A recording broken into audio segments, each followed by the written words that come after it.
Excited for today's session.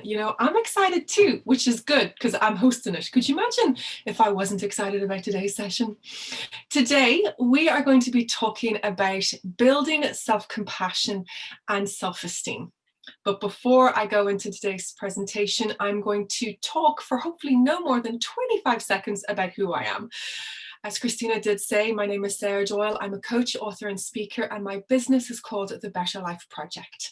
My job is to help people to achieve their goals whilst improving their confidence and self-esteem at the same time. I've been coaching for almost 10 years. So before you or your parents even knew what life coaching was, I was doing it and I was loving it, and I consider it an absolute privilege to be able to deliver workshops like this and to be able to work with people. So Christina and everyone at Iconic, thank you for inviting me to join you for today's workshop. As I said, the objective of today is to help you learn how you can integrate self-compassion into your everyday life and to help you improve your self-esteem. But we're not going to do it in the way that you think that we will. As I mentioned at the beginning, we're going to bust a few myths because the world is trying to tell you to do it one way, and I want to tell you to do it a different way, but I want you guys to listen to me. I am getting ahead of myself. Before we go any further, I need to introduce the Confidence family to you guys. Now, if you have any questions at any stage, don't hesitate to put them into the chat box. And if I can't answer them straight away, we're going to be able to answer them towards the end. If you would like to ask me something privately, don't hesitate to send me a message privately. So when we're talking about the Confidence family, we're talking about 4 overlapping concepts of the self. This includes self-confidence, self-esteem, self-efficacy, not self-efficacy, and self-compassion. Now, we've heard of some of these. We know how to do some of these for other people, but do we know how it applies to our own life? Let's go through it. Self-confidence is a feeling of certainty about something. It is an act of trust or reliance. And this is by, now how ironic is it that I'm about to say my favorite book and I just picked it up off the floor. This is a quote from one of my favorite books called The Confidence Gap by Dr. Russ Harris. We are surrounded by multiple definitions of what confidence means, but I'm the most satisfied, the most happiest with what Dr. Russ Harris articulates, and I'll be able to explain that a little bit later. But the important thing that you take away from this is that it is a feeling of certainty and an act. Confidence is a feeling and an act. And the chances are you've been waiting to feel confident before you do something. But it's the action of confidence that comes first and the feelings second. Self-esteem refers to your personal feelings of worth or value about your own life. It is a judgment that you make about your own life. And it's that dirty word judgment that causes so many problems for us. That dirty word judgment tricks us into thinking that how we feel good about ourselves means we just do what we did last week, or we just do what we did last month. Living through a global pandemic, living, working, parenting, being in a relationship, living with someone through a global pandemic is difficult and challenging. And it's unfair that we compare where we are right now versus where we were before we were living in this global pandemic, before our lives completely transformed in front of us. I'm going to introduce you guys to a topic called your situational best. At any given moment, you are doing your situational best. So it's unfair to compare where you are right now with where you were a month or 6 months ago or a year ago. Self-efficacy, and again, not self-efficacy, refers to the beliefs you have about your own capacity to influence the events in your own life. It's very closely linked to self-belief. It's very different to self-confidence. Self-confidence, that general feeling of I can handle it, means I feel good that I'm going to be able to get on this bike and pedal and move. I feel good about cycling. Self-efficacy means that I feel good I can get from A to B. So confidence is, I feel good I can get on this bike and I feel confident. Self-efficacy is, I feel good that I'm going to be able to cycle from A to B. I feel good that even if I fall off my bike, I'll be able to get back up again. And self-compassion. I love self-compassion, complete game changer, medicine for the soul. Self-compassion means to extend compassion to oneself in instances of perceived inadequacy, failure, or general suffering. I have a book recommendation for you guys as well. This one is called Self-Compassion by Christine Neff. She is the godmother of self-compassion and one of the pioneering researchers behind it. Her, along with her colleague Gerber, have created incredible tools and resources to support individuals integrate self-compassion into their everyday life. And I'm going to touch upon some of these resources, tools and techniques, plus some of my own personal favorites as we go on. So you guys have been introduced to the confidence family now. You're hopefully a little bit more familiar with these 4 overlapping concepts of the self that as a life coach, I use regularly to support my clients. This workshop is about how you can build self-compassion and self-esteem. But we can't just talk about these 2 overlapping concepts in isolation. It's important that we understand as a family how they work and relate to each other. Now, self-esteem on its own can be a bit tricky. And the reason it's a bit tricky is because of what I've mentioned previously. Self-esteem creates unhealthy benchmarks. Self-esteem requires us to continually make judgments and assessments about our performance, about our successes. So like I said, living and working and parenting through a global pandemic has been extremely challenging for so many of us. And if it comes to working from home, when it comes to trying to adapt and demonstrate agility in the face of a very fast-paced changing work environment, it can be overwhelming trying to stay on top of it all. And assessing how we're doing today versus how we were doing before all of this happened isn't doing ourselves any favors, because where we were and how we felt and what we had available to us 8, 9, 10 months ago is very different to what we have available to us today. So quite often, if we judge our performance today using that benchmark from yesterday, we are making a critical and harsh judgment without fully taking stock of how different our environment is and how different our feelings are.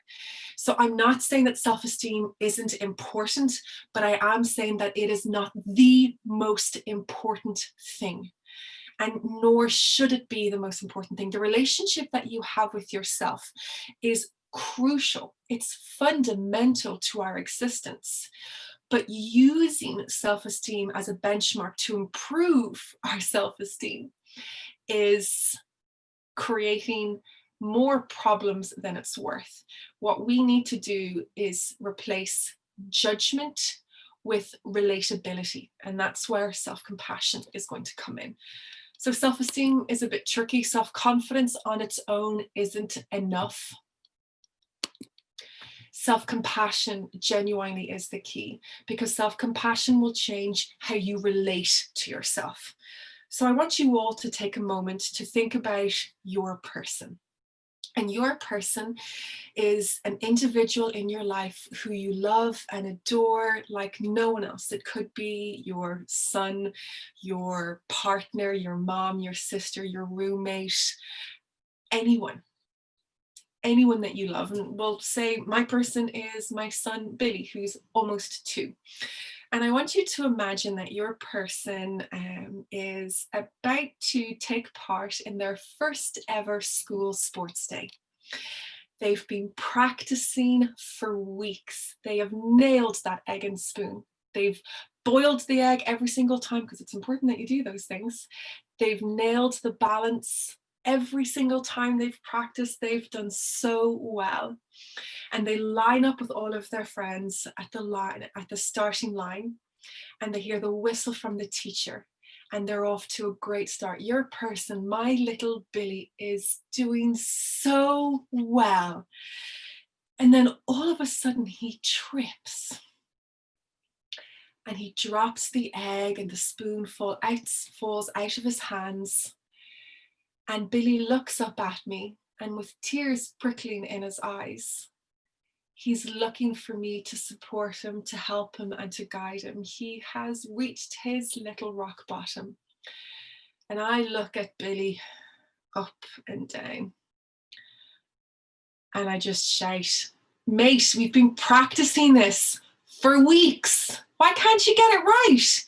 Everyone else is doing it. What's your problem? Easy for everyone else. Come on, get up. Forget about it." Now, I would never, ever, ever talk to my son in that way. I would never talk to anyone else in that way. I would afford kindness and support to complete strangers. But how many of us will actually talk to ourselves in that way? How many of us, when faced with our perceived shortcomings, failures, how many of us, when we make a mistake, will shout, will give out, will judge, and will criticize? We all have that inner critic. It varies in intensity and in frequency depending on who we are, but we all know what it's like to say things like, "It's easy for everyone else. Why can't I ever get this right? Why is it always so hard for me? Can't do it till it's perfect. I'm not going to put myself forward for that. I can't do this. I'm not enough. I'm not lovable." We're all used to saying things like that at different phases of our life. And I want to introduce you guys to this concept of self-compassion, and to show you that there is a new way to relate to yourself, and there's a new way that you can motivate yourself. So in a nutshell, according to this incredible author and researcher called Christine Neff, self-compassion is treating ourselves with the same kindness, care, and understanding that we would offer to others when they suffer, fail, or feel inadequate.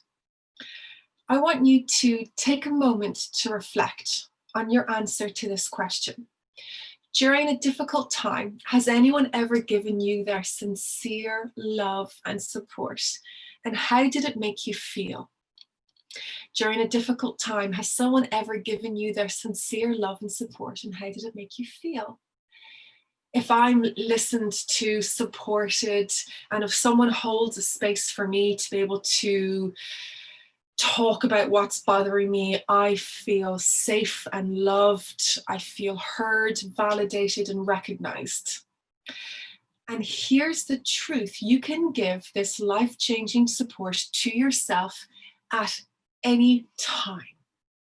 Now, I know it's all very well and good saying these things, but you guys are here because you want to understand how. And my job as a coach is to give you the how piece. It is to be able to say, this is where you are, and this is where you could go, and this is how you get there.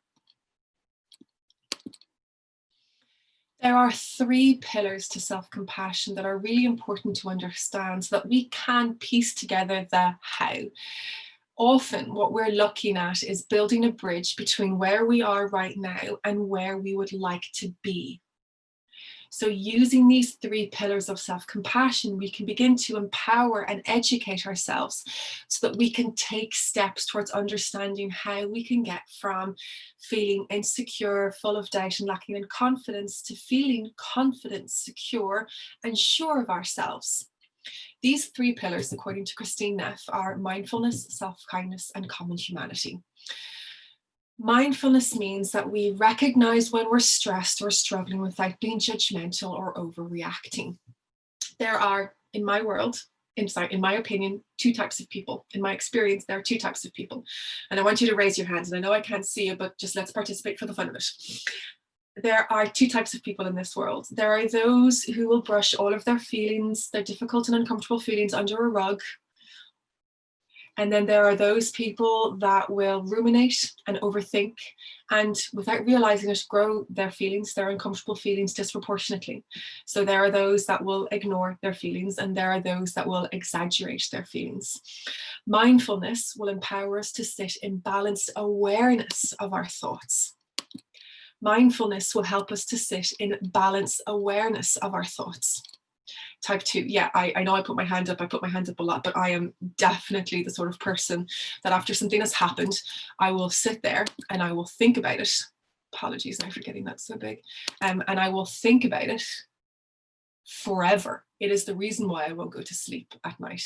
Anyone else ever lie in bed absolutely exhausted, fell asleep watching The Crown, and then all of a sudden their head hits the pillow and bing, you are just replaying everything from that day. That's who I am. It's nice to meet you all. So what we are doing with mindfulness is we are empowering ourselves to sit in balanced awareness of our thoughts and feelings. In other words, recognizing them without being judgmental or overreacting. So imagine this. Imagine that you are in the middle of Times Square in New York. If you guys haven't been there before, think about a movie where you might have seen it or an image that you've seen. And I want you to imagine that you're standing in the middle of Times Square and someone is shouting at you to stop all of the yellow cabs. For those of you who've been to Times Square, could you imagine if you stood in the middle of it shouting at all of the yellow cabs to stop? You would be beeped out of it. You would elicit so much aggression from all of those yellow cab drivers trying to get fares, trying to get about the place, trying to earn a living, that it would be noisier, louder, and busier after you told them all to stop than it would be if you hadn't. It's the exact same thing with our thoughts. If I turn around and tell you to stop thinking, you're just going to think about stop thinking. Mindfulness isn't about stopping our thinking. Mindfulness is about noticing our thoughts without judgment.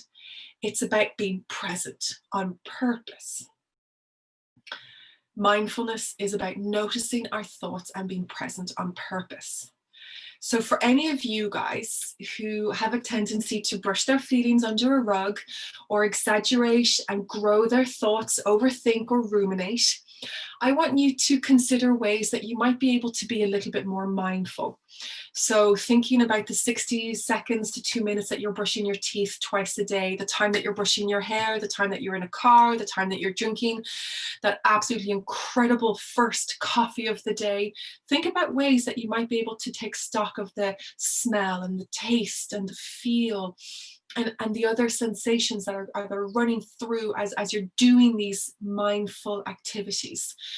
If you guys are ready to take a more structured approach towards your mindfulness, I'd recommend looking at apps like Calm or Headspace, just ways that you can, I guess, as often as you possibly can, be present on purpose in a moment, on purpose, dialing down the judgment and dialing down the criticism. Common humanity, remembering that everyone makes mistakes and experiences difficult times. Why else would we say it's only human to comfort someone after they've made a mistake? If you guys think back at that time when Billy was doing his first sports day, what I would say to Billy, if that was to happen in real life, and I have absolutely no doubt that it will happen, is that Billy, you're only human and you will make a mistake. But it's okay because you are loved and you are safe, and we're going to stand back up and we're going to try this again. That's what I would say to him. And that's what I've learned to say to myself as well. So if we look at, I'm just constantly checking into if we look at, beg your pardon there. So what we're looking at is mindfulness, how we sit with our thoughts, how we relate to ourselves when we're thinking. Common humanity is remembering that we're not alone, that we're not the only one to experience difficult times. And this is an incredibly important one to remember. If you've ever said to yourself, why does it always happen to me? Why is it so easy for everyone else? I know it can be difficult to connect to this without actually seeing it, but I can assure you that that person you think has all her shit together doesn't. We all have our oh shit moments. We all have these oh crap, what's going on? And that's really, really important to remember. You aren't on your own. You never have been. The difficulty is that we don't allow ourselves to talk about these insecurities. We don't open windows for connection because we're trying to hide our problem rather than heal our problem. And sometimes in order to heal, we do need to share. We need to understand that we're not on our own. Self-kindness is the pillar that we often identify with the most when we talk about self-compassion. And it means that we be gentle and understanding with ourselves rather than harshly critical or judgmental. Now, the golden rule of self-compassion is that if I wouldn't say it to myself, or if I wouldn't say it to my best friend, then I won't say it to myself.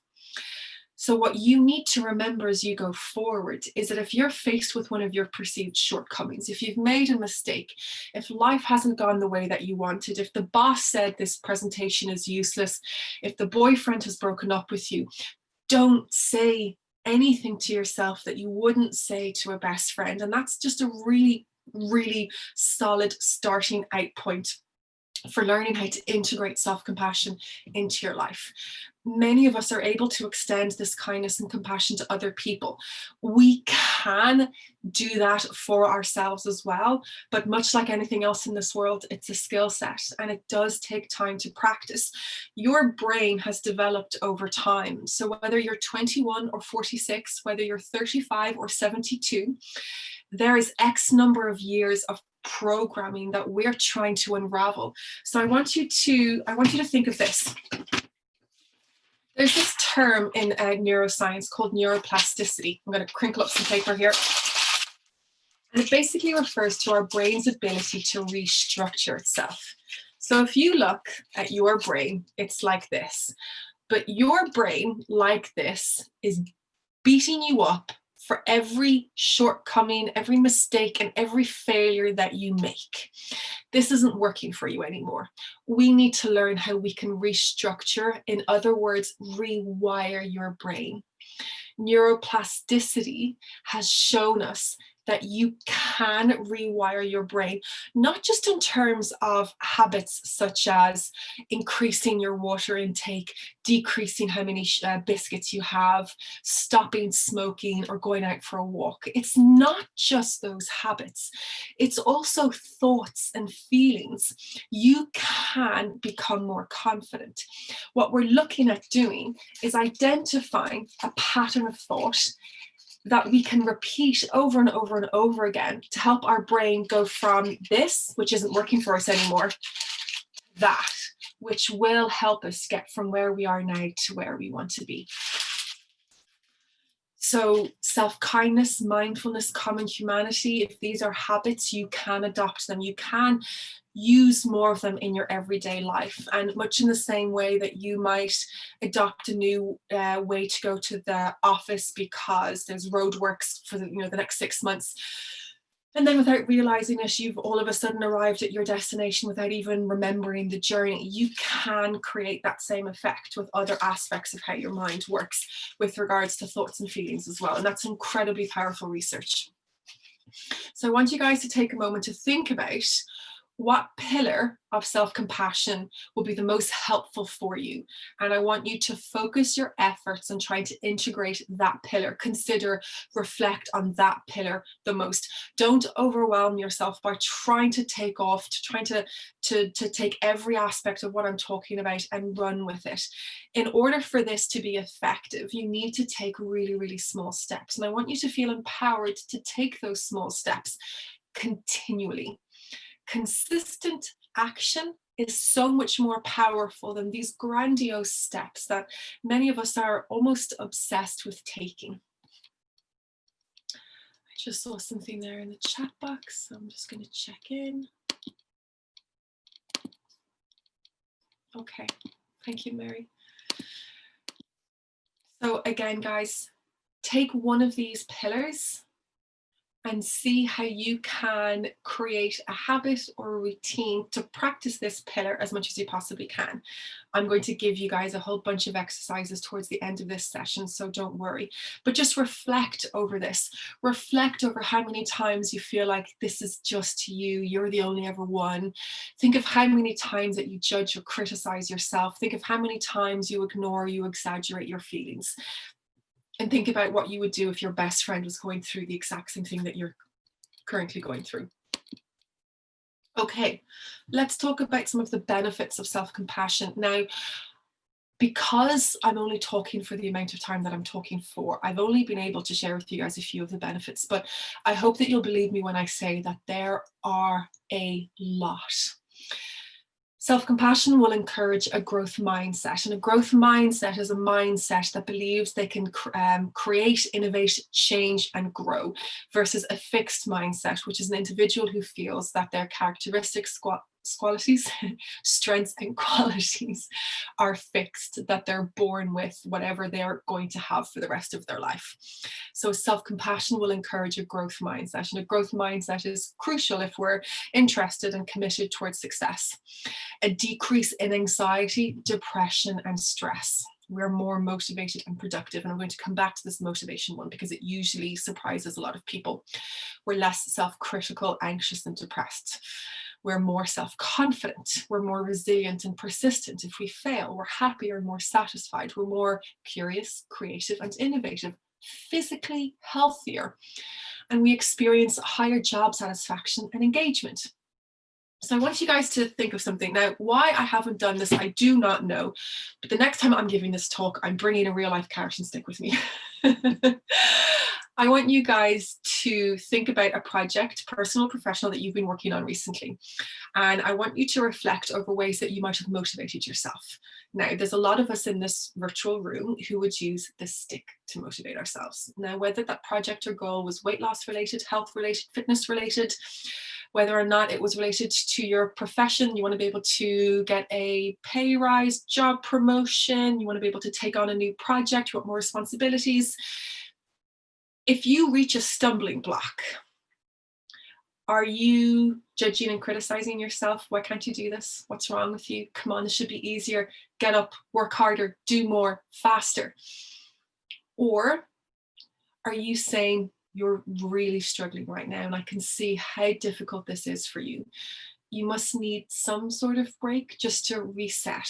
So how about we pause just for a moment and do something that makes us feel happy and joyful? How many of us are beating ourselves with the stick, and how many of us are using the carrot to motivate ourselves, using positive reinforcement or reward? The chances are there's a lot of you guys using the stick to motivate yourself, and you've been using a stick to motivate yourself for a very long time. But here's the thing. If you're working on something that's really important to you, you're going to experience stress. And that is a completely normal reaction to working towards a deadline, to working on something that's important to you. Your cortisol and adrenaline levels are going to increase, and you're going to experience maybe a little flutter in your chest. Sometimes you might experience a faster breath, and maybe other physical manifestations of that stress or cortisol, but that's okay. It's not prohibitive, it's not restrictive. But if we face a challenge or if we make a mistake and we beat ourselves up even just a little bit for that, we're looking at that anxiety and stress that we're experiencing, and we're adding more to it. And we make another mistake, something doesn't go right, we judge ourselves, we add more criticism and more stress and more anxiety. So what's actually happening is that our subconscious response, how we usually motivate ourselves when things aren't going the way that we want, is actually causing us more anxiety and stress. And when you have elevated levels of cortisol and adrenaline coursing through your veins, you don't have the ability to access the calming hormones that you need, dopamine, serotonin, in order to be able to make grounded, joyful, positive, healthy decisions about your future. This is a really great acronym. Don't make decisions when you're feeling toast, tired, overwhelmed, anxious, stressed, or triggered. toast, tired, overwhelmed, anxious, stressed, or triggered. And more often than not, that toastiness is just further compounded with the amount of times that we beat ourselves with a stick. Using that carrot instead is a far more effective way at motivating yourself, and it's because of how you respond or relate to yourself after you make a mistake. Now, it doesn't matter whether you use the carrot or the stick, mistakes are going to happen. It's not going to make that road bump disappear. But if after you've made a mistake, all you can do is whip yourself into shape, you're going to be going around in circles. But if you're using that carrot to motivate and inspire yourself to stand back up again, you're far more likely to stand back up again and keep moving forward. And that is the biggest difference between using self-judgment and criticism and self-compassion as a motivator. And the research is extremely clear on which one is the most effective. So if you have been in some way struggling with your motivation up until this point, I wholeheartedly encourage you to look at what you've been doing to motivate yourself. And if you've been using that stick, I would encourage you to swap it out for a carrot and see how you get on. There's a reason why in schools or on football pitches or in sports fields, we hug, high five, and give out gold stars, because our brain responds really, really well to positive feedback. So I say, if it works on the sports field and if it works in our classrooms, let's do it for ourselves as well. I actually recommended to a client once that she introduced a star chart for herself and her family, and they had great success with it. Okay, so here are a few strategies that you can use to support you integrate self-compassion in your life. Before I move forward, does anyone have any questions on what I've spoken about up until now? I'm going to natter away just for a couple of moments, but if you guys have any questions, don't hesitate to put them into the chat box. We'll get to them now, we'll get to them later, but please feel free to do so. I want you guys to feel confident that you're walking away with a toolkit with a number of tools that are relevant for where you're at in your life right now and where you would like to go. That's really, really important to me that you guys feel like you have that. So self-compassion strategies. We've spoken about what self-compassion is, the benefits of self-compassion. We've spoken about the 3 pillars of self-compassion, so what it looks like in everyday life. It's time to talk about how we can actually be kinder to ourselves. But before we do that, I want you guys to take a moment to think about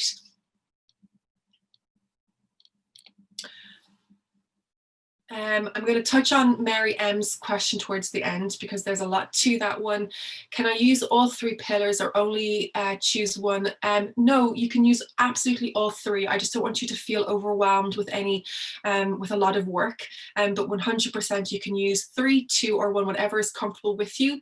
But I would rather you do 1 really well than half-ass 3. Mary asks, would these strategies be like a fake it until you make it approach? Ideally, no, and we'll talk about that in more detail now. Love the questions though, guys, thank you.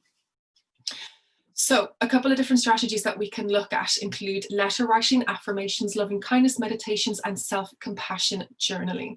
There's also one additional way that we can do it that I'll talk about on its own in the next slide.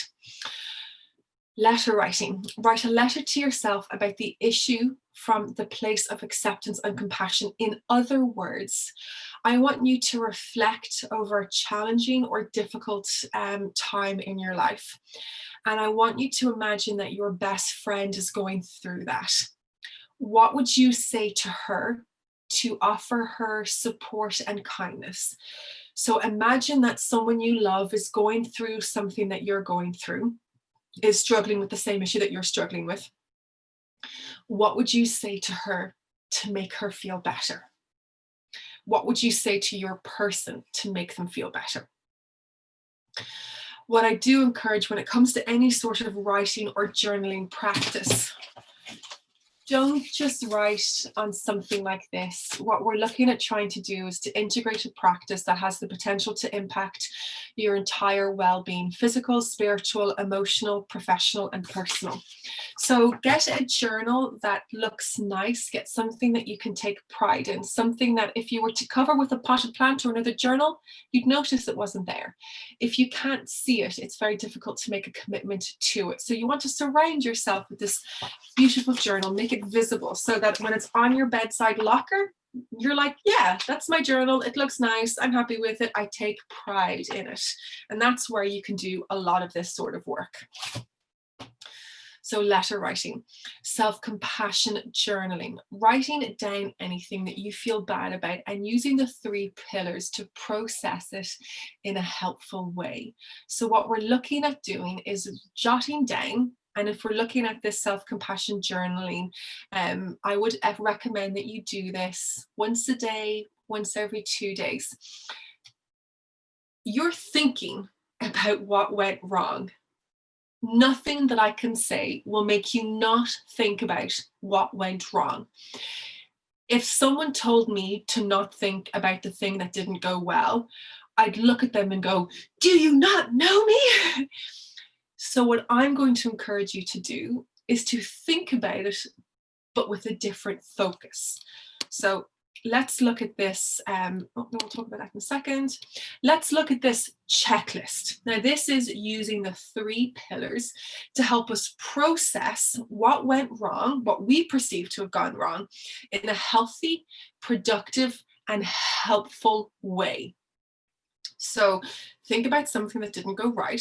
You're thinking about it anyway, and ask yourself, am I being kind and understanding? Maybe you're giving yourself a really hard time because the first time you ever led a Zoom meeting and delivered a presentation, it just didn't go well. Technology was running against you. No matter how many times you practice, it just isn't like the real thing. If you were being kind and understanding to yourself, you'd acknowledge that this was the first time that you've ever done something like this, but that there's plenty of things that you can do differently. There's plenty of things that you can learn. Do I acknowledge these shortcomings and failures as experience shared by everyone? Or am I isolating myself? Am I thinking that this is only happening to me? No one else knows what this is like. And am I keeping my negative feelings in perspective? And this one is really important. Am I keeping them in perspective? Maybe at the end of a hard day, after a really challenging meeting, after an awful phone call, you have a tendency to, like I said, brush everything under a rug, pretend it's not there, avoid, distract, ignore. Or before you've even left the meeting, after your boss or a colleague was very abrupt with you, you've fired off a text message to your other half, you're calling your mom, you've opened a bottle of wine to talk about it with your roommate, and before you even get home, everyone knows you've updated your Facebook status. These things aren't doing ourselves any favors whatsoever. So we need to empower ourselves to keep this feeling in perspective. And it can be very difficult, but a mindfulness practice is incredibly beneficial. So this is your self-compassion checklist. And I would encourage you all in this beautiful journal that you're going to get to write down this checklist. And if you're going through a particularly difficult time, ask yourself to answer these questions on your compassionate checklist, and it will just support you to process what has happened in a helpful and healthy way. Okay, I see a couple more questions. I'm going to get to those in a few minutes. We are going to go through some confidence building stuff, guys, don't worry. Using affirmations, gentle words to calm your pain and discomfort. Now, a positive affirmation is a statement that targets a particular set of beliefs that have been created or built up over time about your relationships, your job, any aspect of your life. You've been using affirmations for a very, very long time, whether you recognize it or not. Everything that goes on in your brain is an affirmation of some kind. It's a statement, a sentence that either serves you or disempowers you. It empowers you or disempowers you. So whether you like it or not, affirmations work. What I would like to empower you to do is to change the record, is to change the affirmation to something that actually will work for you, will make a positive difference in your life. We're looking at that inner critic and we're going, you know what? I see that you're in pain. I see that you're struggling. And I see that this is really difficult for you. But let's try something different. So rather than saying things like, I can't do this, it never goes right for me, why does it always happen to me? Say something like, I am enough. I am open to a new way of doing things. I'm open to a new way of thinking about things. I can do this. I deserve to be here. I am successful. Open yourself up to a new way of thinking. Positive affirmations is like a way of brainwashing your brain that you're in control of. If you guys are looking at making up your own affirmations, I'd recommend following these 3 simple rules. The affirmation must start with I, myself, or me. Take ownership over your affirmation. It must be in the present tense. Don't say things like tomorrow I'm going to be really confident. Say I am confident today, or I am becoming more confident. And then it's important that that affirmation is something that you can believe in. It must be something that's realistic to you. It must be something that is realistic to you. So those are 3 tips around self-compassion. And loving kindness meditations. I absolutely adore these. When you have experienced something quite challenging and very, very difficult, and you're struggling trying to pause, you're struggling trying to stop when everything else seems like a huge amount of work, loving kindness meditation can just take the hard work out of self-compassion and out of positivity. So what you can do is just go onto YouTube, put loving kindness meditation in, and there'll be loads that you can choose from. There's loads on Calm and Headspace, but there are loads. And what you guys will do is you'll find something that works for you. You'll find a narrator, you'll find a tone, you'll find a background noise that works for you. Just explore, have fun with it. Okay, just going to check into the chatteroo box.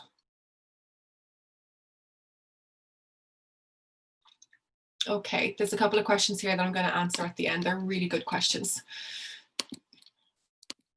Okay, so what we're confidence building strategies. Okay, so my not so secret formula for building confidence in our life, whether personal or professional, is to integrate radical self-compassion into our life, to try as much as we can to be kind to ourselves. If the feeling or the words or the language around self-compassion doesn't resonate, if it feels a little bit too touchy-feely, if it feels a little bit too out there or a little bit too foreign, I want you to press pause on the self-compassion piece and just say, well, what would I say to someone else who was struggling?